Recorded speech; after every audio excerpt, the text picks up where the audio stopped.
1400 সাহাবীদের দিকে তাকিয়ে বিশ্বনবী বললেন, ও সাহাবারা, এটা আমার মায়ের কবর। বিশ্বনবী 1400 সাহাবীরে বললেন, জিয়ারত করার সময় কেউ কিন্তু কান্নাকাটি করতে পারবা না। 1400 সাহাবীকে কান্নাকাটি করতে নিষেধ করে বিশ্বনবী যখন নিজের মায়ের কবরের সামনে দাঁড়ালেন, বিশ্বনবী ছোট্ট বাচ্চার মতো হাউমাউ করে কান্না শুরু করে দিলেন। বিশ্বনবীর কান্না দেখে 1400 সাহাবাও কান্না শুরু করে দিল। বিশ্বনবী 1400 সাহাবীদের দিকে তাকিয়ে ধমক দিয়ে বলে, তোমরা কাঁদো কেন? সাহাবারা বলে, নবী, আপনাকে আমরা অনেক ভালোবাসি। আপনার চোখ দিয়ে দাঁড় দাঁড় করে পানি নামতে দেখলে আমরা আমাদের দুটি চোখ আর শুকনা রাখতে পারি না। বিশ্বনবী মায়ের আদর পায় নাই, কিন্তু মায়ের কবরের সামনে দাঁড়িয়ে ছোট্ট বাচ্চার মতো কেঁদেছে। মা বাবা আপনার সবচেয়ে বড় পীর, মা বাবা আপনার সবচেয়ে বড় দামি জিনিস। এই পৃথিবীর সব আল্লাহর ওলিগুলা যদি কোরআন খতম করে একটা গ্লাসের পানির মধ্যে ফু দেয়, আর আপনার জনম দুঃখিনী মা যদি শুধু বিসমিল্লাহ পড়ে আরেকটা গ্লাসের পানির মধ্যে ফু দেয়, আল্লাহর কসম আপনার মায়ের দোয়াটা আগে আগে কবুল হয়ে যাবে।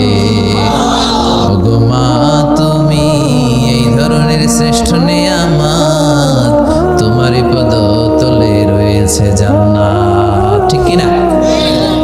এজন্য আল্লাহ বললেন, প্রথম ফয়সালা আমি আল্লাহর ইবাদত করবা। দ্বিতীয় ফয়সালা মা বাবার সাথে ইহসান করবা। কি করবা? ইহসান। সবাই বলেন।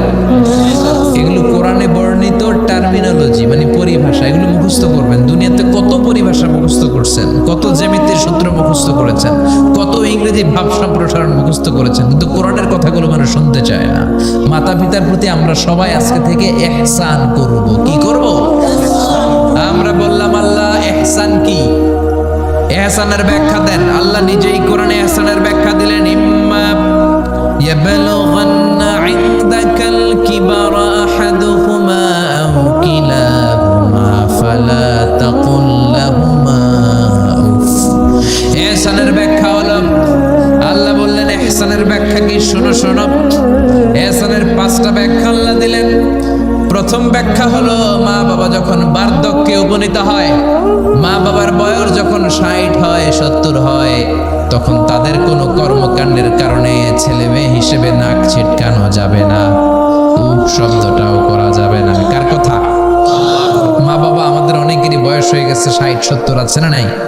বিছানায় পড়া, তাদের কোনো কাজে, তাদের কোনো আচরণে নাক ছিটকানো যাবে?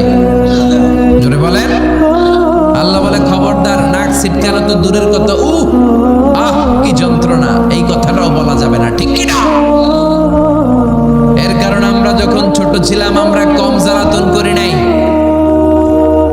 আমরা যখন ছোট ছিলাম কম কষ্ট মায়েরে দেই নাই। আপনার কত বছর আগের ঘটনা খেলা আছে? আপনার বয়স যখন 3, কি হয়েছিল? খেলা আছে তো? 3 বছরের কথা যদি আপনার খেলা না থাকে, আপনার বয়স যখন 2 ছিল কি জ্বালাতন করছেন মনে আছে? বয়স যখন ছিল 1, তখন তো আরো বেশি জ্বালাইছেন, তখন তো আমরা আরো বেশি জ্বালিয়েছি, ঠিক কিনা? আল্লাহ বলেন, তোমরাও কম জ্বালাও নাই, পেশাব পায়খানা করে ঘর ভরায় দিতা, শীতের রাতে বিছানা ঠান্ডা করে দিতা, ডান দিকে নিয়ে তোমার মা তোমার সাথে ঘুমালো, ডান দিকে পেশাব করে ভিজিয়ে দিয়েছো, তোমার মা তোমারে ঘর থেকে বের করে দেয় নাই। বাম দিকে আদর করে রেখেছে, বাম দিকে পেশাব করে ভিজিয়ে দিয়েছো, তারপরেও তোমার মা লাথি মেরে তোমারে ঘর থেকে বের করে দেয় নাই। শীতের রাতে তোমার মা তোমার বুকে নিয়ে ঘুমালো, কনকনে মাঘ মাসের শীতের রাত, পেশাব করে মায়ের জামাটা ভিজিয়ে দিয়েছো। রাত 3টার দিকে মা উঠে জামাটা চেঞ্জ করে নতুন জামা পরে তোমারে কোলে নিয়ে ঘুমিয়েছে, তোমারে ঘর থেকে তাড়িয়ে দিয়েছে নাকি? জোরে বলেন না। মা তোমারে ঘর থেকে বের করে নাই, তাড়ায় দেয় নাই, এতিমখানায় ফেলে আসে নাই, রাস্তায় ফেলে আসে নাই। যেই মা বাবা তোমাদেরকে এত যত্ন করলো, এত আদর করলো, তাদের বার্ধক্যে কোনো কাজের কারণে নাক ছিটকাবা না, তাদেরকে তোমরা বৃদ্ধাশ্রমে দিয়ে আসবা না। কার কথা? বৃদ্ধাশ্রম বাংলাদেশে আছে না নাই? ছেলে আমার মস্ত মানুষ, মস্ত অফিসার, মস্ত ফ্ল্যাটে যায় না দেখা এপারে ওপার, নানান রকম জিনিস আর আসবাব দামি দামি, সবচেয়ে কম দামি ছিলাম একে মাত্র আমি। ছেলের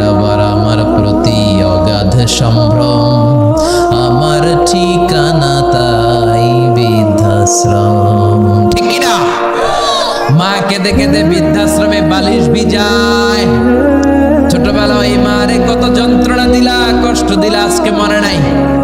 বউয়ের পাল্লায় পড়ে মাকে তুমি বৃদ্ধাশ্রমে দিয়ে আসছো। খবরদার, যারা মা বাবারে বৃদ্ধাশ্রমে দেয় তারা বয়সে পৌঁছলে, তারা বার্ধক্যে পৌঁছলে, তারা যখন মা বাবা হবে তাদের কপালে বৃদ্ধাশ্রম থাকবে না। ঠিক কিনা? যে ডাকাত মা বাবার বৃদ্ধাশ্রমে দিয়ে এসেছো, তোমার কপালে বৃদ্ধাশ্রম নাই। ভাঙ্গা থালা হাতে নিয়ে তুই ভিক্ষা করে খাবি, চিল্লা এখন। ঠিক কিনা? আল্লাহ বললেন, খবরদার, আমি আল্লাহর দুইটা ফায়সালা। প্রথম ফায়সালা ইবাদত হবে একজনের, তিনি কে? আর ইহসান করবা মা বাবার সাথে। আমরা বললাম ইহসান কি? আল্লাহ বললেন, মা বাবা যখন বার্ধক্যে পৌঁছে, খবরদার, তাদের কোনো কাজে নাক ছিটকাবা না, বৃদ্ধাশ্রমে দিবা না, তাদের খেদমত করবা। তোমার জীবনটারে উজালা করে দিবে কি? জোরে বলেন না। আল্লাহ বললেন ইহসানের 2 নাম্বার ব্যাখ্যা, ওয়ালা তানহারহুমা ওয়া কুল লাহুমা কাওলান কারীমা। মা বাবারে ধমক দিও না। কি দিও না? অনেকে মা বাবারে ধমক দেয়, কি দেয় না? জোরে কোন? সবার সাথে ভালো আচরণ, ঘরে ঢুকলেই মারে বকা দেয়, গালি দেয়, আছে না নাই? বাবারে ডাকে বুড়া, মারে ডাকে বুড়ি, আছে না নাই? তুমি কেমন করে বাবারে বুড়া ডাকলা, মারে বুড়ি ডাকলা? তাদের এই বয়সটা তো এমনি এমনি হয় নাই। তোমারে লালন পালন করতে যে তারা তাদের জীবন যৌবন হারিয়ে আজকে বুড়া বুড়ি। ঠিক কিনা? তোমাকে মানুষের মতো মানুষ করতে যে তারা তাদের জমি হারালো, তোমারে বিদেশ পাঠাতে যে তারা তাদের ভিটে মাটি হারালো। খবরদার, এরকম দয়াময় মা বাবাকে ধমক দিও না। কার কথা? ওয়ালা তানহারহুমা।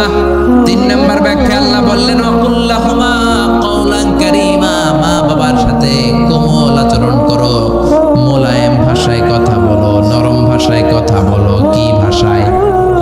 নরম ভাষায়। অনেকে আছে দেখবেন সবার সাথে খুব মিষ্টি আলাপ, বন্ধু বান্ধবের সাথে ভালো আচরণ, বাজারে গেলে ভালো আচরণ, স্কুলে ভালো আচরণ, ঘরে ঢুকলেই মায়ের গালি দেয়, আছে না নাই? বাপারে গালি দেয়, আছে না নাই? ফ্যান্সি ডিলের টাকার জন্য মারে লাথি মেরা ঘর থেকে বের করে দেয়, এরকম ডাকাত আছে না নাই? আল্লাহ বললেন খবরদার, যত ভদ্রতা তুমি জানো, যত নম্রতা জানো, যত কার্টিসি তুমি জানো, সব কার্টিসি তুমি তোমার মা বাবার জন্য খরচ করবা। এরপর আল্লাহ বললেন ওয়াখফিদ লাহুমা জানাহাদ যুল্লি মিনার রাহমাতি ওয়া কুর রাব্বিরহামহুমা কামা রাব্বায়ানি সাগীরা। তোমার যত ক্ষমতা আছে, সম্পদ আছে, মা বাবার জন্য বিলিয়ে দাও। বেতন পেলে টাকাটা আগে মায়ের হাতে দাও। বউরে তো দিবেনি, আগে কিছু মায়ের হাতে দিয়ে। ঠিক কিনা? গিফট দিলে আগে মায়ের গিফট দাও। বরকত দিয়ে দিবে কে? মার হাতে তুলে দাও, বরকত আছে না নাই? মায়ের হাতে আগে দিলে ওই বেতনের ভেতরে বরকত ঢুকায় দিবে কে? আর বাবা মা একজন কিংবা 2 জন যদি দুনিয়া ছেড়ে বিদায় নেয়, তাদের কবরের সামনে দাঁড়িয়ে চোখের পানি ছেড়ে পড়তে আরম্ভ করো, রব্বির হামহুমা কামা রাব্বায়ানি সাগীরা ওয়া কুর রাব্বির হামহুমা কামা রাব্বায়ানি সাগীরা। ও আল্লাহ, মা বাবা দুজন যেমনি আমাদেরকে আদর করেছে, মা বাবার কবরে তুমি আমাদের বাবা মা 2 জনকে আদরের চাদরে ঢেকে নিও। পড়েন আমিন। যাদের বাবা মা নাই, এই দোয়াটা করবেন। প্রত্যেক নামাজের পরে আব্বা আম্মার জন্য এই দোয়াটা করতে হবে। রাজি আছেন তো? আমরা যারা আব্বা আম্মা হারিয়েছি, আল্লাহ তাদের কবরগুলোরে তুমি জান্নাতের বাগান বানাও। এজন্য মা বাবার সাথে ভালো আচরণ, এটা ফরজ। যুবক ভাইয়েরা, রক্ত গরম, মাথা ঠিক থাকে না, মার সাথে কি বলো, বাবার সাথে কি আচরণ করো। যেই বাবা মা তাদের জীবন যৌবন শেষ করলো তোমার জন্য, খবরদার ওই বাবা মারে গালি দিও না। তুমি নামাজি হতে পারো, তুমি আল্লাহর ওলি হতে পারো, হাজী সাহেব হতে পারো, কিন্তু মা বাবা যদি তোমার উপর নাখোশ হয়, তোমার দুনিয়াও শেষ, আখিরাতও আমও শেষ। সালাও। এজন্য বিশ্বনবী বললেন সবচেয়ে ভালো আমল মা বাবার সাথে ভালো আচরণ। আরবিতে এটারে বলে বিররুল ওয়ালিদাইন। কি বলে? এক সাহাবী বলল, নবী আইয়ুল আমালি আফদাল, এই পৃথিবীর বুকে সবচাইতে সেরা আমল কোনটা? বিষ্ণু বললেন 3টা। কয়টা? 1 নম্বরে আসসালাতু ফি ওয়াক্তিহা, সময় মতো নামাজ, আজান হওয়ার সাথে সাথে নামাজ পড়বা, এর চেয়ে ভালো কাজ আর নাই, ঠিক কি না? সালাতে কায়েম করো, সালাতে কায়েম করো, হবে সম্মানী তুমি, হবে জান্নাতি তুমি, হবে সম্মানী তুমি, হবে জান্নাতি তুমি, দিবে কাল হাসরে শীতল ছায়া আরশে আজিম, রব্বিয়াল আলা রব্বিয়াল আযীম। সুবহানাল্লাহ পড়েন। এক নাম্বার হলো আসসালাতু ফি ওয়াক্তিহা, সময় মতো নামাজ পড়া। দুই নম্বরে বিররুল ওয়ালিদাইন, মাতা পিতার খেদমত করা। তিন নম্বরে আল জিহাদু ফি সাবিলিল্লাহ, আল্লাহর রাস্তায় জিহাদ করা। আল্লাহর রাস্তায় জিহাদের দরকার আছে না নাই? এই তিনটা আমল সেরা। নামাজ যেমনি সেরা, মাতা পিতার সাথে ভালো আচরণ সেরা, জিহাদ করা সেরা। আরেক বর্ণনায় বিশ্বনবী বললেন মা বাবার খেদমত করা জিহাদের চেয়ে বেশি দামি। আল্লাহু আকবার। এক সাহাবী বললেন ইয়া রাসূলুল্লাহ আস্তাযিনুকাল জিহাদ, আমি জিহাদে যাওয়ার অনুমতি চাই। বিশ্বনবী বললেন বাবা মা কেউ বেঁচে আছে নাকি? সাহাবী বললেন আছে। বিশ্বনবী বললেন যাও ঘরে ফিরে যাও, ফাফিহিমা ফাজাহিদ, বাবা মার খেদমত করো, বাবা মার খেদমত করলে ঘরে বসেই জিহাদের সওয়াব পাবা। কি নিয়ামত চিনি না আমরা, বুঝি না, যতদিন থাকে ততদিন বুঝি না। বটবৃক্ষের মতো আমাদেরকে ছায়া দিয়ে রাখে, আদর দিয়ে, সোহাগ দিয়ে, পরামর্শ দিয়ে, বিপদের সময় আগলে রাখে, ছাতার মতো মাথার মধ্যে, মাথার উপরে দাঁড়িয়ে থাকে। যার মা নাই সে বুঝে মা না থাকার কি জ্বালা। বন্ধু চলে গেলে বন্ধু পাওয়া যায়, বউ চলে গেলে বউ পাওয়া যায়, টাকা চলে গেলে টাকা পাওয়া যায়। জনম দুঃখিনী মা যদি দুনিয়া থেকে একবার বিদায় নেয়, ওই মারে আর পাওয়া যাবে নাকি? জোরে বলেন। এজন্য বিশ্বনবী বললেন রিদার রাব্বি ফি রিদাল ওয়ালিদ ওয়া সাখাতুর রাব্বি ফি সাখাতিল ওয়ালিদ। বাবা মা খুশি তো আরশের মালিক খুশি, বাবা মা বেজার তো আরশের মালিক বেজার। এজন্য সব সময় বাবা মারে খুশি রাখার দরকার আছে নাই? বিশ্বনবী বলেন জান্নাতে স্পেশাল দুইটা দরজা আছে, একটার নাম আব্বা, আরেকটার নাম আম্মা।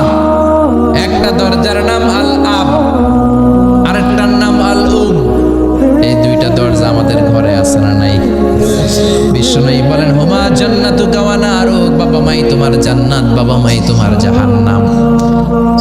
এখন বাবা মার সাথে কি আচরণ করবা এটা তোমার সিদ্ধান্ত। দ্য ডিসিশন ইজ ইয়ার্স, সিদ্ধান্ত তোমার। তুমি কি ভালো আচরণ করে জান্নাত কামাবা না জাহান্নামী হবা? চিল্লা এখন ঠিক কি না? বাবা মা যদি মুশরিক হয়, বাবা মা যদি হিন্দু হয়, বাবা মা যদি কাফির হয়, তারপরেও বাবা মার সাথে ভালো আচরণের দরকার আছে না নাই? এই বাংলার জমিনে অনেক হিন্দু ফ্যামিলি থেকে হিন্দুর ছেলে মুফাসসিরে কোরআনের তাফসীর শুনে, মুফাসসিরের হাতে হাত রেখে কালিমা পড়ে মুসলমান হয়েছে, আছে না নাই? কিন্তু বাবা মা মুসলমান হয় নাই, আছে না নাই? তো এই বাবা মার সাথে কি খারাপ আচরণ করা যাবে? হিন্দু হোক, ওইটা বাবা মা, ওই বাবা মার দোয়া লাগবে, আশীর্বাদ দিতে হবে। ওই বাবা মার দোয়া ছাড়া তুমি জীবনে কিচ্ছু করতে পারবা না, ঠিক কি না? বিশ্বনবীর শালীর নাম আসমা বিনতে আবি বকর। বুখারীর বর্ণনা, বিশ্বনবীর কাছে এসে বললেন নবী গো ইন্নী মুসলিমা, আমি মুসলমান, ওয়া উম্মি মুশরিকা, আমার মা হলো মুশরিকা, আফা আসলুহা, এখন আমি আমার মুশরিক মায়ের সাথে কি ভালো আচরণ করব নাকি? বিশ্বনবী বললেন ও আসমা খবরদার, তোমার মা মুশরিক হোক কাফের হোক সে তোমার মা, ঠিক কি না? সিলিহা, মা বাবার সাথে ভালো আচরণ করো। সাইয়েদনা ইব্রাহিম মুসলিম বিশ্বের জাতির পিতা, উলুল আজমি মিনার রসুল, উনি গোটা বিশ্বের মুসলমানদের পিতা, কিন্তু ওনার বাপ হচ্ছে কাফের মুশরিক। নাম কি? আজার।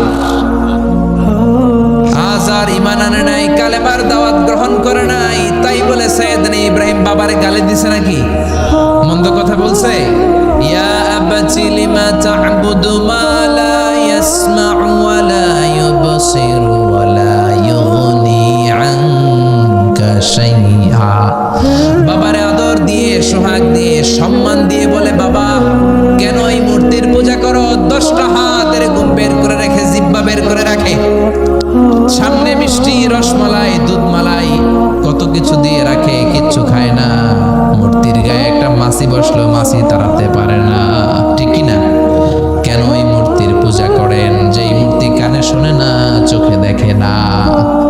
বুঝালেন, কিন্তু বাবারে গালি দেয় নাই। তার মানে বাবা যদি মুশরিক হয়, বাবা যদি কাফির হয়, বাবা যদি হিন্দু হয়, তারপরও বাবার দোয়া নিতে হবে, ঠিক কিনা? বাবা মা দোয়া করলেও কবুল, বদদোয়া করলেও, শুধু দোয়া করলে যদি কবুল হইতো তাইলে তেমন ঝামেলা ছিল না, দোয়া করে না তো কি হয়েছে, কিন্তু বদদোয়া করলেও তো কবুল। দোয়া করে না, যদি বদদোয়া করে মুসিবত আছে না নাই? বাবা মার ছেলে মেয়েদের দৃষ্টান্ত তরমুজ আর ছুরির মতো। বাবা মা হলো ছুরি, ছেলে মেয়ে তরমুজ। তরমুজ নিচে রেখে উপর থেকে ছুরি মারলে তরমুজ কেটে যায়, আবার ছুরি নিচে ধরে রেখে উপর থেকে তরমুজ ফেললেও তরমুজ কেটে যায়। উভয় অবস্থায় তরমুজের ক্ষতি হয়, ছুরির কিছু হয় নাকি? কথা বুঝতে পেরেছেন? এজন্য বাবা মা অনেক বড় নেয়ামত। বিশ্বনবী বললেন, 3 জিনিসের দিকে নজর করা মাত্রই সওয়াব দেয় কে? 1 নম্বরে নাযার ইলাল মুসহাফ, কোরআনের দিকে তাকানো মাত্র সওয়াব। 2 নম্বরে নাযার ইলাল কাবা, কাবার দিকে তাকানো মাত্রই সওয়াব। 3 নম্বরে নাযার ইলা ওয়াজহিল ওয়ালিদাইন, মাতা পিতার চেহারার দিকে রহমতের নজরে তাকালে কবুল হজের সওয়াব দিবে কে? এখানে হাজী সাহেব আছেন না? অনেক আছে, 3 লাখ 4 লাখ 5 লাখ দিয়ে হজ করে আসছেন। তো বুকে হাত দিয়ে কেউ বলতে পারবেন, হুজুর আমি 100% আমার হজটা কবুল হয়েছে? কেউ গ্যারান্টি দিতে পারবেন? গ্যারান্টি নাই। কিন্তু মায়ের চেহারার দিকে রহমতের নজর নিয়ে তাকালে, ছোটবেলা আমার মারে আমি কত কষ্ট দিলাম, কত কষ্ট করে ফ্যামিলিটা সামলাতে, যে আমার জনম দুঃখিনী মা, কথাগুলো ভেবে মায়ের চেহারার দিকে একটা নজর দেন, কবুল হজের সওয়াব আপনার আমলনামায় দিয়ে দিবে কে? এক সাহাবী বললেন, নবী ওয়ালাউ মি আমাররা, যদি আমি দিনে 100 বার তাকাই তাহলে কি 100টা কবুল হজের সওয়াব হবে নাকি? বিশ্বনবী বললেন, না, ওয়ালাউ মি আমাররা, 100 বার যদি রহমতের নজরে তাকাও 100টা কবুল হজের সওয়াব হয়ে যাবে। চিল্লায় পড়েন আল্লাহু আকবার। আবার বিশ্বনবী বলতেন, 3 ব্যক্তির দোয়া আল্লাহ ফেরায় না। সালাসু দাওয়াতিন মুস্তাজাবা লা শাক্কা ফিহিন্না, 3টা দোয়া করলেই কবুল। 1 নম্বরে দাওয়াতুস সাইম, রোজাদার ব্যক্তি দোয়া করলে কবুল করে কে? 2 নম্বর দাওয়াতুল মুসাফির, মুসাফির দোয়া করলে কবুল করে কে? 3 নম্বর দাওয়াতুল ওয়ালিদাইনি লিওয়ালাদিহি, মাতা পিতার দোয়া ছেলে মেয়েদের জন্য কবুল করে কে? মাতা পিতার দোয়াও কবুল, বদদোয়াও, যুবক ভাইরা সাবধান, বদদোয়াও কবুল। বুখারীর বর্ণনা, বনি ইসরাইলের একজন বড় আবিদ ছিল, নাম জুরাইজ। কি নাম? সবাই বলেন, আরো জোরে বলেন, কি নাম? জুরাইজ অনেক বড় আল্লাহর ওলি, পাহাড়ের উপরে তার বাড়ি। সারা রাত তাহাজ্জুদ গুজার হয়। তার গির্জার পাশে তার মায়ের ঘর। তাহাজ্জুদ গুজার হতে হতে বড় আল্লাহর ওলি হয়েছে। তাহাজ্জুদ পড়া ছাড়া ওলি হওয়া যায় নাকি? জোরে বলেন। ওমিনাল লাইলি ফাতাহাজ্জাদ বিহি নাফিলাতাল লাকা আসা আন ইয়াবআসাকা রাব্বুকা মাকামান মাহমুদা। তাহাজ্জুদের নামাজ পড়লে আপনার মর্যাদা বাড়িয়ে দিবে কে? আল্লাহ। উনি প্রতি রাতে তাহাজ্জুদ করতেন। শুনতেছেন? জিমানি আসছে আপনাদের? প্রতি রাতে তাহাজ্জুদ করতেন। একদিন তাহাজ্জুদের নামাজে দাঁড়ালেন, আল্লাহু আকবার। ইন দ্য মিন টাইম ওনার মা পাশের ঘর থেকে ডাক দিয়েছে, বাবা জুরাইজ, ইয়া জুরাইজ আশরিবনি মোয়া, আমার একটু পানি খাওয়া। কি খাওয়া? রাতের বেলা মাঝে মাঝে বয়স্কদের পানির তৃষ্ণা লাগে না? ও বাবা পানি খাওয়া। জুরাইজ মনে মনে ভাবে, হায় হায়, আমি তো নামাজে দাঁড়ানো, নামাজ পড়বো নাকি, মারে পানি খাওয়াবো। মনে মনে ভাবলো নামাজটা শেষ করে নেই, তারপরে মায়ের কাছে যাই। কিছুক্ষণ পরে আবার তার মা ডাকে, ইয়া জুরাইজ, ও জুরাইজ পানি খাওয়া। আবার জুরাইজ মনে মনে বলে, নামাজের পরে যাব, নামাজটা শেষ করি। কিছুক্ষণ পরে আবার মা ডেকে ওঠে, জুরাইজ। জুরাইজ মনে মনে ভাবে, এই তো নামাজ শেষ, এখনই যাব, এখনই আমার জনম দুঃখিনী মারে পানি খাওয়াবো। কিন্তু মায়ের সহ্য হয় নাই, মায়ের মনে কষ্ট চলে আসছে। মা তার অন্তরে ব্যথা পেয়ে বদদোয়া করে ফেলছে। কবুল করে নিয়েছে কি? আল্লাহ। আপনার আল্লাহর ওলি না মুফাসসিরে কোরআন না হাফেজে কোরআন, ইট ডাজন্ট ম্যাটার। এটা কোনো বড় বিষয় না। মা হাত তুলে কিছু কইলেই গো সুবহানাল্লাহ কইতে পারলেন না? বুলেট মারলে মিস হয়, ড্রোন হামলা করলে মিস হয়, মিসাইল মারলে মিস হয়, আণবিক বোমা মারলে মাঝে মাঝে মিস হয়। মায়ের দোয়া মিস হয় নাকি? জোরে বলেন। দোয়া করা মাত্র দোয়া কিংবা বদদোয়া মুহূর্তেই কবুল করে নেয় কে? মা বদদোয়া করলেন, বুখারীর বর্ণনা, আল্লাহুম্মা লা তুমিতহু ইল্লা আন তুরিয়াহুল মুমিসাত। ও আল্লাহ, বেশ্যা নারীর ফিতনায় না ফেলে জুরাইজকে মেরো না। কবুল করলো কে?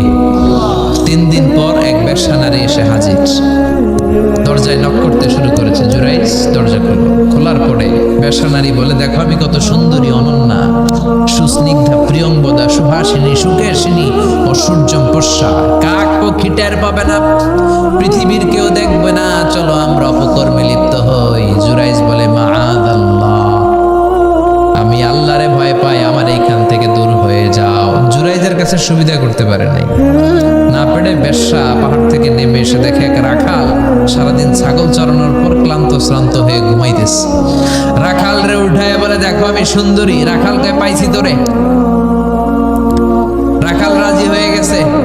বেশ্যার রাখাল মিলে জিনা ব্যভিচার করেছে, অপকর্মে লিপ্ত হয়েছে, অবৈধ শারীরিক সম্পর্কে জড়িত হয়েছে। তাদের এই অবৈধ সম্পর্কের ফলে বেশ্যার পেটের ভেতরে বাচ্চা দিয়ে দিছে কি? দিন যায়, মাস আসে, মাস গড়িয়ে মাস আসে, বছর আসে, 3 মাস পরে বেশ্যার পেটটারে এত উঁচা করে দিছে কি? এলাকার লোকেরা ধরছে, কিরে তোর তো বিয়ে হয় নাই, বাচ্চা পাইলি কই? প্রশ্ন আছে না নাই? You didn't get married yet. From where did you get the baby? বাচ্চা পেলি কোথায়? তোর স্বামী নাই, তোর বিয়ে হয় নাই, তোরে তো আমরা চিনি এলাকার মেয়ে, বাবু পেলি কই? তোর পেট বড় হলো কেন? বেশ্যা বলে, ওই যে আল্লাহর ওলি জুরাইজ আমার সাথে অপকর্ম করেছে, আমার পেটের বাচ্চার বাবা হলো আল্লাহর ওলি জুরাইজ। কথাটা কি সত্য না অসত্য? মিথ্যা। কত পার্সেন্ট মিথ্যা? 100% মিথ্যা। সবাই কয়, কিরে জুরাইজ, এতদিন ভাবতাম তুই আল্লাহর ওলি, এখন তুই ভণ্ড। উপর দিয়ে ফিটফাট, ভিতর দিয়ে সদরঘাট, তোর সদরঘাট আজকে খুলতেছি। এলাকার লোকেরা লাঠি চোটা নিয়ে ওর গির্জার উপরে যে সবাই ধরছে, কিরে তোর উপর মে পাক সাফ, আন্দার মে খালাত মালাত, তোর বাইরে এত বড় লম্বা জুব্বার, ভিতরে এত ভেজাল, ঘটনা কি? এত ঝামেলা কোন তোর ভিতরে? সবাই মিলে গির্জা ভেঙে জুরাইজকে রশি দিয়ে বেঁধে জামিনে নিয়ে আসছে। জুরাইজ কয়, আমার অপরাধ কি? অপরাধটা বলো। সবাই বলে, তুই অপকর্ম করেছিস এই বেশ্যার সাথে। জুরাইজ কয়, মাফ চাই, দোয়াও চাই, আমি তো এই বেশ্যারে চিনি না। সবাই বলে, পাপ করার পরে কেউই কিছু জানে না, তোর অবস্থাও তাই, তোর ডেথ পেনাল্টি, তোরে আমরা মৃত্যুদণ্ড দেব। কি দণ্ড? কথা বলেন না। যুগে যুগে মৃত্যুদণ্ড আছে না নাই? জুরাইজ বলে, আল্লাহ কি বিপদে পড়লাম, জীবনে কোনো পাপ করি নাই, কোন পাপের শাস্তি তুমি দাও? জুরাইজ বলে, ঠিক আছে, মৃত্যুদণ্ড দিও, মরণের আগে, মারার আগে 2 রাকাত নামাজ পড়ার সুযোগ দাও।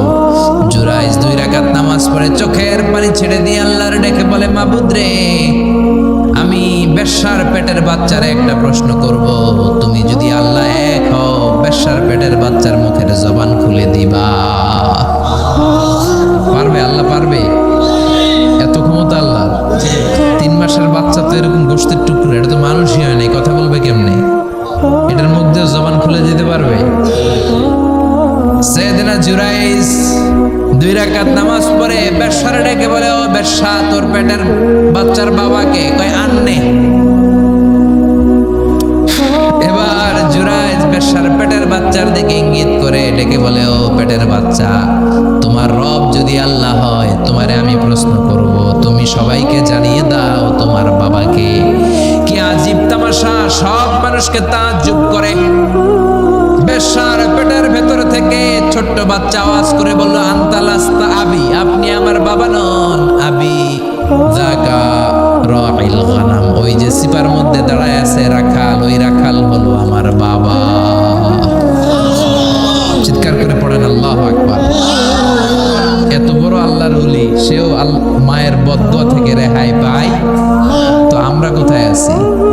বদদোয়া করলে ভেজালে পড়ে যেতে হবে, রেহাই পাওয়া যাবে না। চিল্লা এখন ঠিক কিনা? এজন্য খবরদার এমন আচরণ করবো না যাতে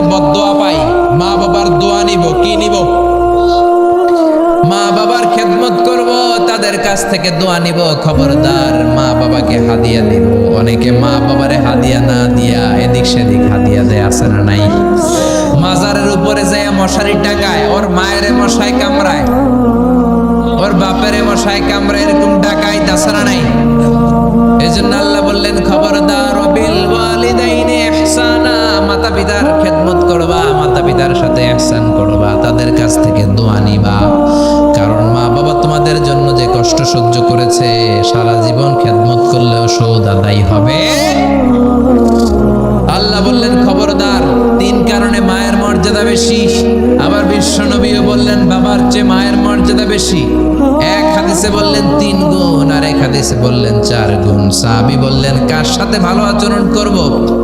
বিশ্ব নবী বললেন উম্মুক, তোমার মায়ের সাথে। তারপরেও বললেন মায়ের সাথে, তারপরেও মায়ের সাথে, তারপরে মায়ের সাথে, পঞ্চমবারে বললেন তোমার পিতার সাথে। 4 বার মায়ের কথা বললেন। কয়বার? আরো জোরে বলেন। এজন্য আল্লাহ ডেকে বলে গোলাম খবরদার মায়ের সাথে ভালো আচরণ করবা। কারণ হামালাতু উম্মুহু, বাবা তোমারে পেটে ধরে নাই, পেটে ধরেছে কে? ওয়াহানান আলা ওয়াহান, বোঝার পরের বোঝা, জ্বালার পরের জ্বালা, যন্ত্রণার পরের যন্ত্রণা বাবা সহ্য করে নাই, করেছে কে? ফাসালহু ফি আমাইন, 2 বছর বাবা দুধ খাওয়ায় নাই, দুধ খাওয়ালো কে? কয় লিটার দুধ আপনি সাবার করছেন মায়ের বুকের কোনো হিসাব আছে? বিষ্ণু বললেন লাউ কাতা'তা জিলদাক, তোমার চামড়াগুলো কেটে কেটে রোদে শুকিয়ে যদি মায়ের 2টা পায়ের জুতা বানায় দাও, 1 ঢোক দুধ যে খেয়েছো সেটার সৌদ আদায় হবে না, ঠিক কি না? মায়ের এক ধারে দুধের দাম, কাটিয়া গায়ের চাম, বাপস বানাইলেও ঋণের শোধ হবে না। এমন দরদি হবে কেউ হবে না আমার মা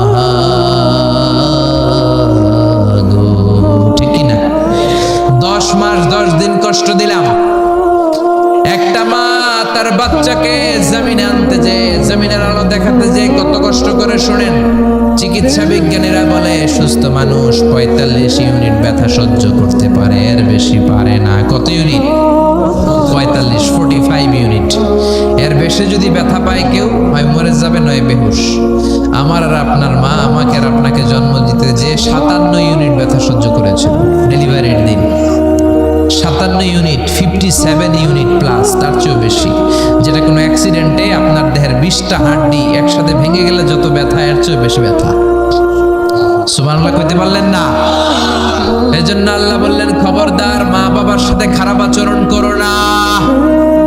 মা বাবার সাথে খারাপ আচরণ করলে যত বড় আল্লাহর ওলি হও, কাজ হবে না। বিশ্ব নবীর এক সাহাবী নাম হলো আলকামা। কি নাম? মৃত্যুর আগে দিয়ে আলকামার মুখ দিয়ে কালেমা বেরোয় না। সবাই মিলে আলকামারে বলে ও আলকামা কালেমা, কালেমা পড়ো। আলকামার সামনে সবাই পড়ে লা ইলাহা ইল্লাল্লাহ, কিন্তু আলকামার মুখ দিয়ে বের হয় না। 3 দিন বিছানায় পড়া। কয়দিন? বিষ্ণু বলেছেন লাকিনু মাউতাকুম লা ইলাহা ইল্লাল্লাহ, তোমরা তোমাদের মুমূর্ষু রোগীদের সামনে লা ইলাহা পড়ো। দাদা মরে যায়, চাচা মরে যায়, মুমূর্ষু বিছানায় পড়া, কাছে কানের সামনে যে পড়তে আরম্ভ করবেন লা ইলাহা ইল্লাল্লাহ, লা ইলাহা ইল্লাল্লাহ মুহাম্মাদুর রাসূলুল্লাহ। শুধু কালেমা যে পড়বেন, লা ইলাহা ইল্লাল্লাহ পড়বেন, আবার জোর করবেন না চাচা পড়েন, পড়েন চাচা কালেমা পড়েন, কালেমা পড়েন, আপনি মরে যেতেছেন পড়েন, এগুলো বলবেন না। কারণ এরকম জোরাজোরি করলে এমনি তার রূহ বের হইতেছে, তার তো জান খারাপ। সে যদি রাগের মাথায় কয় না পড়ুন না, তাহলে ঝামেলা আছে না নাই?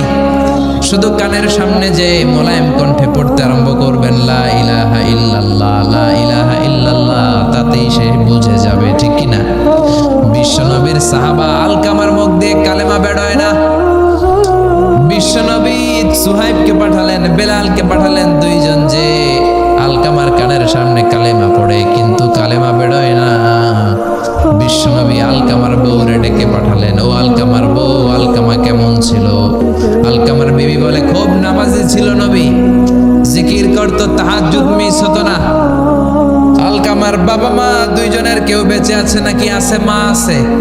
আলকামার মারে ডাকো। বিশ্বনবী আলকামার মারে বললেন, ও আলকামার মা, তোমার বেটা আলকামা কেমন ছিল? আলকামার মা বলে, ভালো ছিল, নামাজ পড়তো নি পড়তো, রোজা রাখতো নি রাখতো, তোমার সাথে কেমন আচরণ করতো। এই কথা জিজ্ঞেস করার পরে আলকামার মা কান্না শুরু করে দিয়েছে।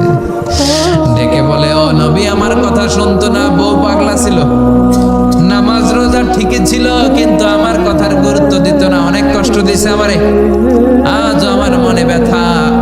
বিশ্বনবী বলল, তোমার নিজের ছেলে কি আর করবা, মাফ করে দাও। আলকামার মা বলে, না, মাফ করবো না। কি বলে? ভেজাল আছে না নাই? বিশ্বনবী বললেন, লাকড়ি আনো, আগুন জ্বালাও, আলকামারে আমরা আগুনে ফেলবো। লাকড়ি আনা হলো, দাও দাও দাও দাও করে আগুন জ্বালানো হলো। সব সাহাবীরা ধরাধরি করে আলকামারে আগুনে ফেলবে। ইন দ্য মিন টাইম আলকামার মা এসে বিশ্বনবীর পা ধরে বলে, ও নবী, আমার কলিজার টুকরারে আগুনে ফেলবেন না, আমার নারছেরা ধন আলকামা, 10 মাস 10 দিন আমি পেটে ধরেছি, আগুনে ফেলবেন না। বিশ্বনবী বললেন, তাহলে মাফ করছো কিনা বলো। চোখের পানি ছেড়ে দিয়ে বলে, নবী যান, আলকামার ব্যাপারে আমার মনে আর কোনো দুঃখ নাই, আমার ছেলেটারে তারপরেও আপনি আগুনে ফেলবেন না, আমি আমার আলকামারে মাফ করে দিলাম। আলকামার মা আলকামার মাফের ঘোষণা যখন দিয়েছে, আলকামা চিৎকার করে পড়তে শুরু করেছে, লা ইলাহা ইল্লাল্লাহু মুহাম্মাদুর রাসূলুল্লাহ সাল্লাল্লাহু আলাইহি ওয়াসাল্লাম। মা বাবার সাথে বেয়াদবি করলে মরার আগে মুখে কালেমা বেরোবে না। চিল্লা এখন ঠিক কি না? এজন্য আপনি যত বড় আল্লাহর ওলি হন, যত বড় মানুষ হন, মা বাবার সাথে খেদমতের দরকার আছে না নাই? সৈয়দনা ইব্রাহিম ওনার ছেলে ইসমাইলের দেখতে গেলেন, অনেক দিন পরে দেখতে গেলেন। ওই দিন বাড়িতে সৈয়দনা ইসমাইল বাড়িতে নাই, বনে গিয়েছে শিকার করার জন্য। বাড়িতে সৈয়দনা ইসমাইলের বিবি সৈয়দনা ইব্রাহিম ঘরের দরজার বাইরে থেকে সালাম দিয়ে বললেন, আসসালামু আলাইকুম। ভেতর থেকে কর্কশ গলায় একটা মেয়ে সালামের উত্তর দিয়ে বলল, ওয়া আলাইকাস সালাম। গলার মধ্যে কোনো মায়া নাই, মহব্বত নাই। জিজ্ঞেস করলো সৈয়দনা ইব্রাহিম, মা কেমন আছো? কাইফা হালুকি ইয়া উম্মি। মেয়েটা কয়, বেশি সুবিধার না, তোমাদের খাওয়া দাওয়া কেমন চলে? ভালো না। তোমার জামাই কই? বনে গেছে। এবার মেয়েটা বলছে, আমনে কেডা? সৈয়দনা ইব্রাহিম বলে, আমি কে চিনবা না? ইযা জাআ যাওজুকা মিনাল গাবা, স্বামী যখন বন থেকে ফিরবে, ফাকরাই আলাইহিস সালাম, তোমার স্বামীর একটা সালাম দিবা। ওয়া মুরিহি আইগাইরা আতাবাতা বাবিহি, আর বলবা ঘরের দরজার ঘরের দরজার চৌকাঠটা যেন তোমার স্বামী পাল্টে দেয়। এই কথা বলে বুখারীর বর্ণনা। কিসের হাদিস? বুখারীর হাদিস। ইব্রাহিম চলে গেলেন। ইসমাইল আসার পরে বিবি বলতে আরম্ভ করছে, দুপুরবেলা একটা বুড়া আইছিল। বুড়া কে আইছিল? সৈয়দনা ইসমাইল বলে, কোন বুড়া আসছে? কি বলছে? বিবি বলে, আপনারা সালাম বলছে, ওয়া আলাইকুমুস সালাম। আর কি বলেছে? আর বলছে ঘরের দরজার চৌকাঠ যেন আপনি পাল্টে ফেলেন। এই কথা বলার পরে সৈয়দনা ইসমাইল চিৎকার দিয়ে বলে, ও কি করলি তুই? নিজের কপাল পড়লি, নিজের কপালে নিজে কুড়াল মারলি। ওমিয়া, চোর বোঝে চোরের সিগনাল, পুলিশ বোঝে পুলিশের সিগনাল, নবী বোঝে নবীর সিগনাল, ঠিক কিনা? সেদিন ইব্রাহিম যা বলছে ইসমাইল আলাইহিস সালাম ধরে ফেলছে। ডেকে বললে, এটা বুড়া না, এটা তোর শ্বশুর, এইটা আমার বাবা ইব্রাহিম খলিল। আমার বাবা যা বলেছে, সিগন্যালটা তো গ্রিন সিগন্যাল না, এটা তো রেড সিগন্যাল, এটা তো বিপদ সংকেত। আমার বাবা যা বলেছে এর মানে হলো তোর জন্য আমি তালাক দেই। Get out, get out, I divorce you, তোরে তালাক দিয়ে দিলাম। বাবার খুশির জন্য তালাক দিয়ে দিস। আপনার আব্বাও যদি আপনার বউরে এমনি তালাক দিয়ে ফেলতে বলে, দিবেন নাকি? আবার দিয়ে ফেলেন, দিয়েন না, মুসিবত। আপনার বাবাও বাবা, সৈয়দনা ইসমাইলের বাবা, ইব্রাহিমও বাবা, ঠিক কিনা? সৈয়দনা ইব্রাহিম মন গড়া কথা বলতেন না, আকাশ থেকে ওহী আসলে বলতেন। এই জন্য আপনার বাবা যদি বলে বউরে তালাক দিয়েন না, খবরদার, বাবারও বুঝাইবেন, বউরেও বুঝাইবেন, ঘরে সংলাপ করবেন, সমঝোতা করবেন। আমাকে দুই নেত্রী সংলাপ করে না তো কি হয়েছে, আমরা সংলাপ করব, ঠিক কি না? ঘরে ঘরে আমরা সংলাপ শুরু করব, মিলাই দিবেন, হ্যাঁ, বুঝাই দিবেন, বাবারও বুঝাবেন, বউরও বুঝাবেন। তালাক দেওয়ার ইসলামী যে সিস্টেম, এটাকেও মেনটেন করলে পৃথিবীতে কোনো তালাকই থাকবে না, ডিভোর্স রেট একেবারে কমে যাবে। এখন ঘরে ঘরে তালাক, ঠিক কি না? তালাক দেওয়ার সিস্টেম হচ্ছে পঞ্চম স্টেপে যে তালাক, পঞ্চম ধাপে। প্রথম ধাপ হচ্ছে ফাইদুহুন্না, বউর সাথে ঝগড়া হইলে ফাইদুহুন্না, বউরে কক্সবাজার বেড়াইতে নিয়ে যাও, বসুন্ধরায় শপিং করে দিবা, নানির লইয়া ঘুরতে যাবেন, যমুনা ফিউচার পার্কে নানিরে বেনারসি শাড়ি কিনা দিবেন, কসমেটিক্সের বক্স কিনা দিবেন। এই জন্য বললো ফাইদুহুন্না, বেপরদায় চললে ওয়াজ করবেন, নসিহত করবেন, বুঝাবেন। এই জন্য বউয়ের সাথে যদি ঝগড়া হয় তালাক না, ইসলাম প্রথমে বলছে ফাইদুহুন্না, ওয়াজ করেন, বুঝান, ঘুরতে নিয়ে যান, শাড়ি কিনে দেন। এতেও যদি লাভ না হয়, ওয়াহজুরুহুন্না ফিল মাদাজি, বিছানা আলাদা করেন, বউ থাকবে এক ঘরে, আপনি থাকবেন আরেক ঘরে। হয়তো এই বিচ্ছেদের কারণে ভুল বোঝাবুঝি ভেঙে যাবে, স্ত্রী ফিরে আসবে, ঠিক কি না? এতেও কাজ হয় না। তারপরে আল্লাহ বললেন ওয়াদ্রিবুহুন্না, এবার একটু শাসন করেন। ঘুরতে নিলেন, কাজ হয় না, শাড়ি কিনে দিলেন, কাজ হয় না, রোম আলাদা করলেন, এরপরও কাজ হয় না, এরপর ওয়াদ্রিবুহুন্না, শাসন করেন। অনেকে এটার অর্থ করে বউরে পিটাও না, পিটানো না। বিশ্বনবী কোনোদিন বউয়ের গায়ে হাত দেয় নাই, ঠিক কি না? এই ওয়াদ্রিবুহুন্নার শাব্দিক অর্থ হলো পিটাও, কিন্তু পারিভাষিক অর্থ হলো স্ত্রীকে একটু শাসন করো। মুফাসসিররা এই আয়াতের তাফসীর করতে যে হয়রান হয়ে গেছে। অনেকে বলছে ছোট কাঠি দিয়ে পিটাও, আর বলে এই কথা শোনো না কেন, দুইটা বাচ্চা হয়ে গেছে, তিনটা সন্তান হয়েছে, এখন সংসার ভাঙতে চাও কেন? অনেক মুফাসসির বলে মেসওয়াক দিয়ে বাড়ি মারো আস্তে আস্তে। অনেক মুফাসসির কয় কোল বালিশ দিয়ে পিটাও, যাতে হাত পা না ভাঙে, ঠিক কি না? ওয়াদ্রিবুহুন্না, শাসন করো। শাসনও যখন কাজ হয় না, তারপরে আল্লাহ বললেন ফাবাআসু হাকামাম মিন আহলিহি হাকামাম মিন আহলিহা, উভয় পক্ষের মুরব্বীরা বসবে, মিলায় দেওয়ার চেষ্টা করবে। এতেও কাজ হয় না, চারটা স্টেপ শেষ, পঞ্চম স্টেপে তালাক। তাও রাগের ছোট যে আমরা বলে দিই 3 তালাক 5 তালাক, এভাবে না। তালাক দুই ধরনের, তালাক সুন্নি, তালাক আল বেদঈ। একটা সুন্নতি তালাক আর একটা বেদাতি তালাক। বেদাতি তালাক দেয়া যাবে না, সুন্নতি তালাক দিবেন। মানে প্রতি মাসে একটা, আপনার বউয়ের যখন মাসিক হয় না, যখন পিরিয়ড হয় না, আপনার বউ যখন সুস্থ আছে, ক্লিন আছে, তখন এক তালাক। 1 মাসের মধ্যে ফিরিয়ে আনার সুযোগ আছে না নাই? 1 মাস পরে দিবেন দ্বিতীয় তালাক, দ্বিতীয় মাসেও ফিরে আনার সুযোগ আছে না নাই?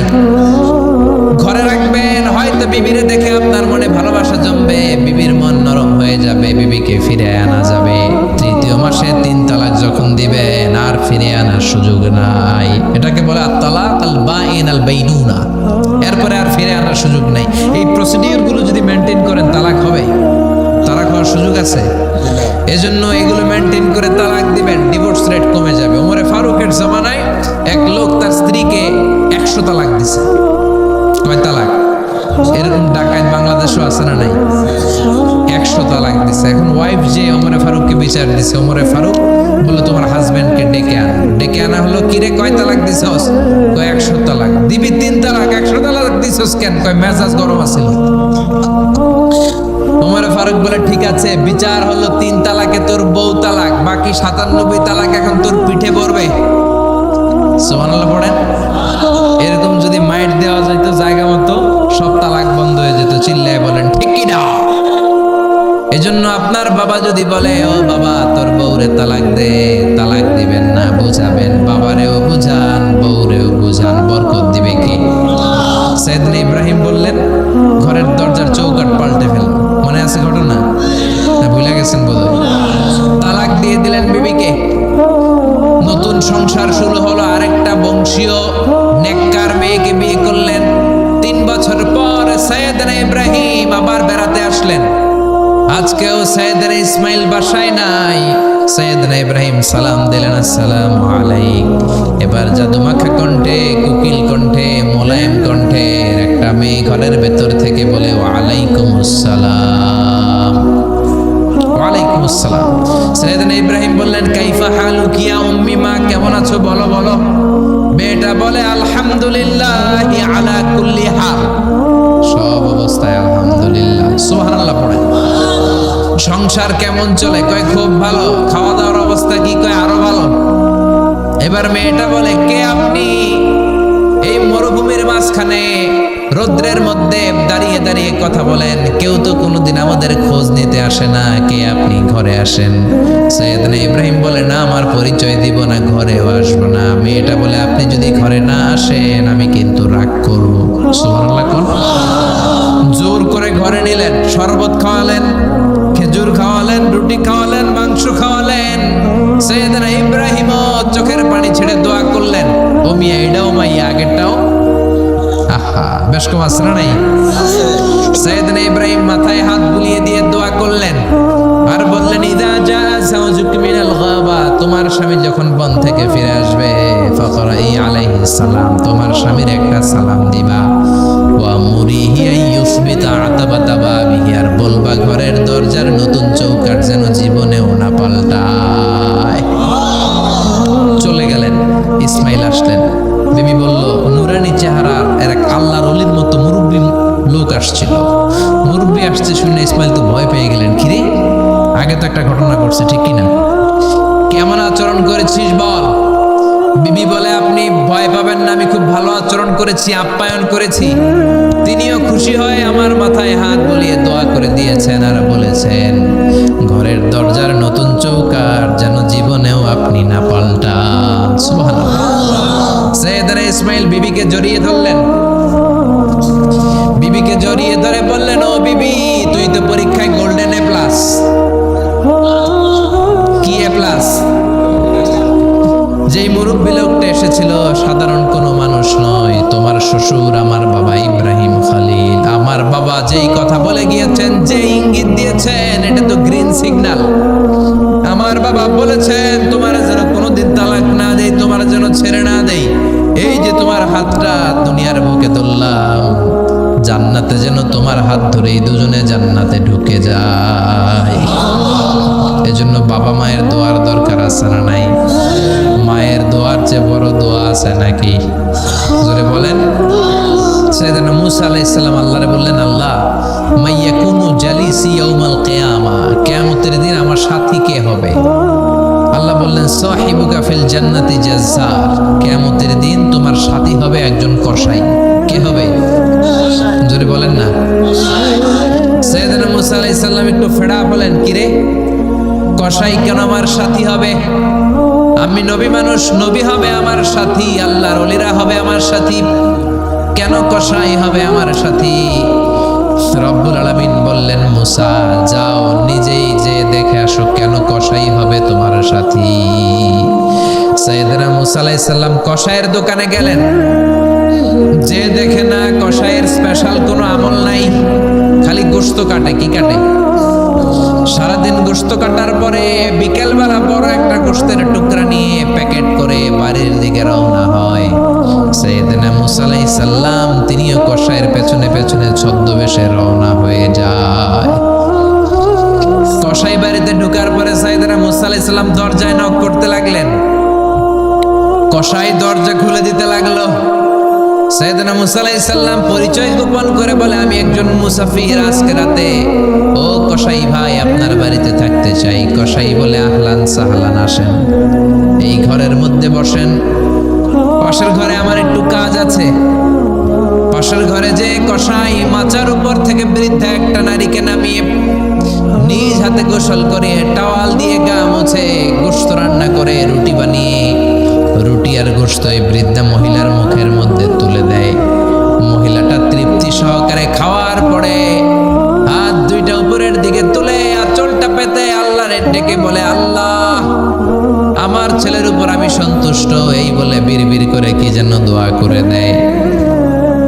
মহিলাটাকে খাওয়ানোর পরে কসাই প্লেটের মধ্যে গোশত আর রুটি এনে সাইয়েদনা মুসার কাছে এসে বলে, ও মুসাফির ভাই, এই নেন আপনার রাতের খাবার। রাতের খাবার খেয়ে আপনি ঘুমিয়ে যান, সকালে আপনি যাবেন আপনার পথে, আমি যাব আমার দোকানে। সাইয়েদনা মুসা বলে, ও কসাই, আগে বলো এই বৃদ্ধা মহিলাটাকে। কসাই বলে, বৃদ্ধা মহিলাটা ছাড়া দুনিয়ায় আমার কেউ নাই, আমি ছাড়া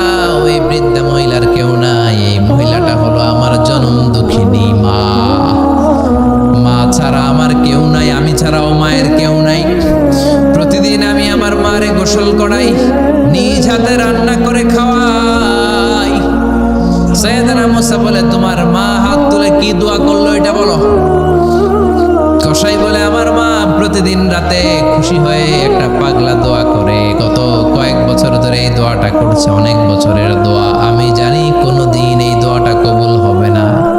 সাইয়েদনা মুসা বললেন, কি দোয়া? কসাই বলে, আমার মা খুশি হওয়ার পরে চোখের পানি ছেড়ে দিয়ে হাত তুলে বলে, আল্লাহ আমি আমার ছেলের উপর অনেক সন্তুষ্ট। শুনেছি এই জামানার বনি ইসরায়েলের সবচেয়ে বড় পয়গম্বর, তার নাম নাকি মুসা কালিমুল্লাহ। আমি তোমার কাছে দোয়া করে গেলাম, আমার ছেলের তুমি ওই মুসা নবীর সাথে জান্নাতে ঢুকাইয়া দিবা। মুসা আলাইহিস সালাম বলে, কানেকশন তো এই জায়গায়, আসল কানেকশন তো এখানে, এটা তো মায়ের দোয়ার বরকত। আল্লাহু আকবার। এজন্য মায়ের দোয়ার বরকতে কসাইকেও নবীর সাথী বানিয়ে দিয়েছে কে? বিশ্বনবী বাবা মার আদর পায় নাই, জন্মের আগে বিশ্বনবীর বাবা নাই, 6 বছর বয়সে মা নাই, দাদার কাছে মানুষ হয়েছেন, চাচার কাছে মানুষ হয়েছেন। বিশ্বনবী হুদাইবিয়ার উমরা যেদিন করতে যাবেন, 1400 সাহাবীকে নিয়ে বিশ্বনবী উমরা করার জন্য রওনা হলেন। পথিমধ্যে আবওয়া নামক জায়গার মধ্যে বিশ্বনবীর মায়ের কবর। বিশ্বনবীর মায়ের নাম কি?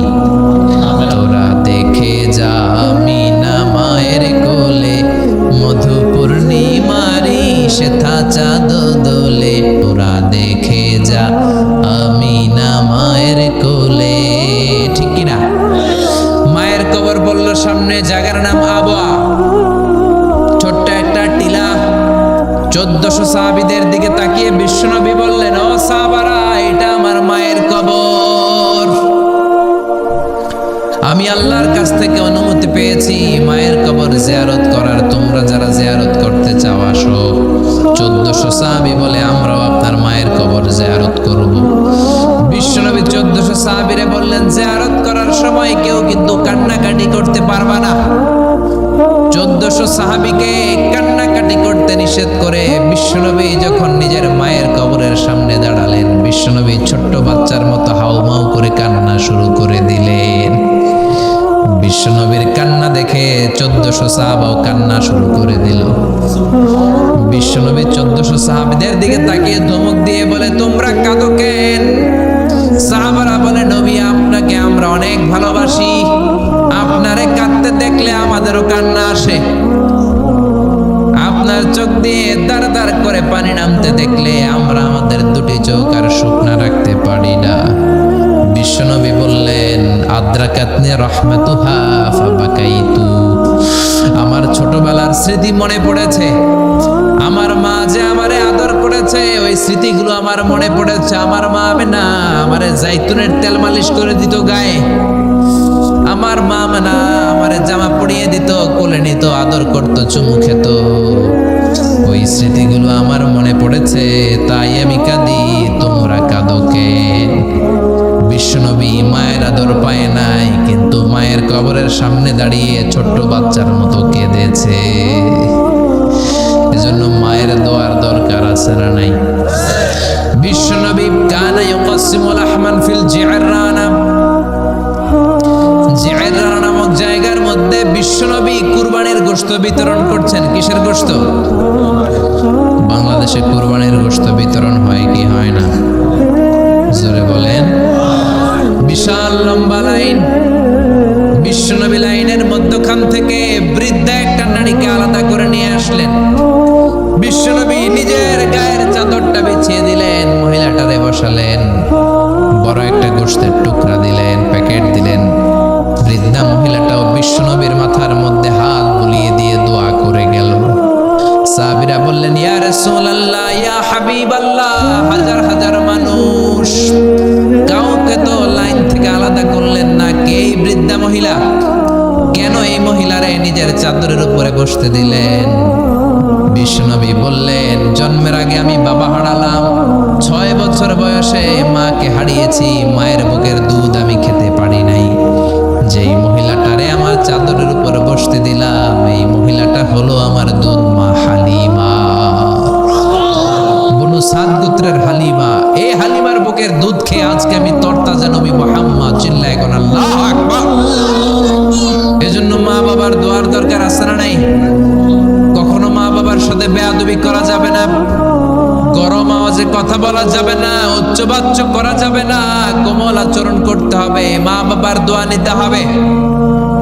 কোনো কারণে মা বাবার সাথে যদি ঝগড়া হয়, বাকবিতণ্ডা হয়, আজকের মাহফিলের পরে মা বাবার পা ধরে আমরা ক্ষমা চাবো। রাজি আছেন? সবাই রাজি আছেন? কেউ যদি মা বাবার পা ধরে ক্ষমা চায়, মা বাবা কি ক্ষমা না করে পারে? আর আম্মা আব্বার পায়ে ধরে চোখের পানি ছাড়তে কি কোনো লজ্জা আছে? জোরে বলেন আছে? আজকে আমরা ক্ষমা চাইবো, আজকে আমরা দোয়া নিব।